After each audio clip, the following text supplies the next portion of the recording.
We're going back to that breaking news out of New York City. Police are responding to reports of an active shooter at a building in Midtown Manhattan that houses the NFL.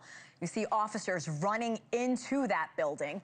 The gunman reportedly shot one police officer and two civilians. That's according to our sister station, WPIX.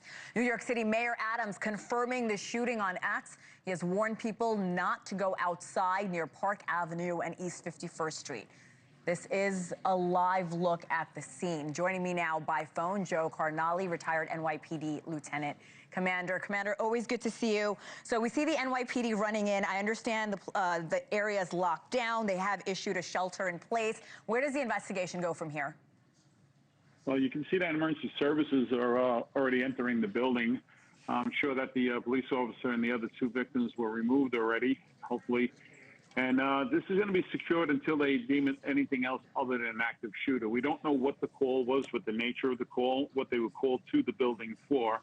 So until we know that, whether this person is still inside the building, so they have to treat it that way. And the fact that they already started evacuating the building means that more personnel on the scene already, and they're getting probably the lower floors out of there. But you really want to lock that building down because you don't know if the perpetrator can get out of that building with the crowd. So you really want to do that shelter in place until they, systematically go through each floor for that.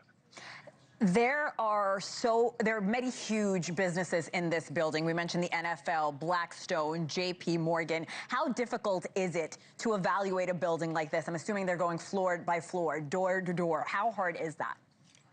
Well, I can tell you right now, the emergency service will have the plans for that building right away. They have the capability of getting the plans for the building.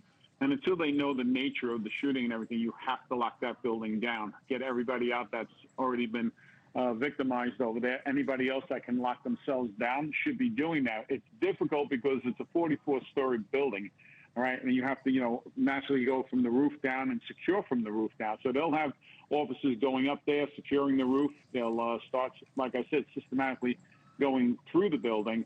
But until they know that it's not an active shooter, this is going to be an ongoing. The scene you see right now is going to be ongoing for quite some time until they deem the building safe. And when you hear that a police officer was shot, how does that possibly change the investigation? Well, it changes it tremendously because you're talking about a first responder that's going to a job or called to a job. We don't know whether he was on patrol downstairs by himself and he was called up there or had a post over there. But if he had a partner, I'm sure the partner will be giving the information needed. But it changes the whole dynamics of it because, you have a person that has no regard for anybody, shot a cop and two other people. So this is a very serious shooter.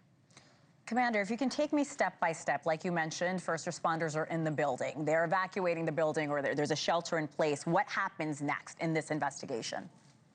Well, they're going to go to that floor and they're going to lock that floor down and isolate that floor. That'll be their zone right there, in a perimeter zone. And then they have to go floor to floor. They're going to bring in a lot of personnel for this, until they, like I said, until you know that this is not an active shooter, and until they may identify somebody that fled the scene and identify the shooter, they have to treat it as such. So each floor will have to be, systematically gone through, knock on every door, check on every door, see who's inside each room. Maybe this person is locked themselves inside the room, and they have to get, they get hostage negotiators up there. But the whole thing is the safety of everybody in that building and the responding officers.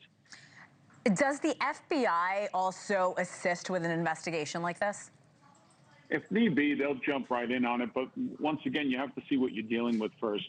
It could be a lone situation. It could be somebody involved. It could be a group. It could be domestic. You don't know what the call is right now. So until we identify what the call actually was, whether they were called to the scene or the officer was, in that building for whatever reason. I mean, you said the NFL is housed in that building. It could be a post that they had something going on.